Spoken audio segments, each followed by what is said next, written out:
तुकाराम महाराज बीज निमित्त आयोजित सप्ताहाची सांगता। संत तुकाराम महाराज यांचा बीज उत्सव संपूर्ण महाराष्ट्रात मोठ्या उत्साहात साजरा केला जातो। वारकरी संप्रदायासाठी ज्याप्रमाणे पंढरीची वारी आणि एकादशीचे महत्त्व असते, त्याचप्रमाणे तुकाराम बीज उत्सवाला देखील महत्त्व आहे। या अनुषंगाने खामगाव तालुक्यातील ग्राम काडेगाव येथे 9 मार्च ते दिनांक 16 मार्च पर्यंत शिवमहापुराण कथा व अखंड हरिनाम सप्ताहाचे आयोजन करण्यात आले होते।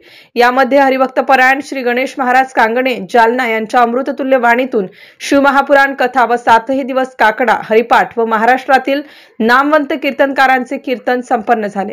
तुकाराम महाराजांचे जीवन चरित्र व त्यांची पांडुरंगांवरची दृढ श्रद्धा याबद्दल 7ही कीर्तनांमधून श्रवण करून धन्य झाल्याचे ग्रामस्थांनी या प्रसंगी सांगितले।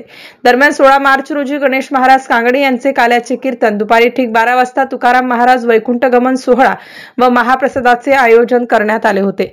या कार्यक्रमासाठी गावातील तरुण व ज्येष्ठ मंडळींनी सहकार्य केलं। MCN न्यूज मराठी करिता नंदकिशोर ठाकरे, खामगाव ग्रामीण।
I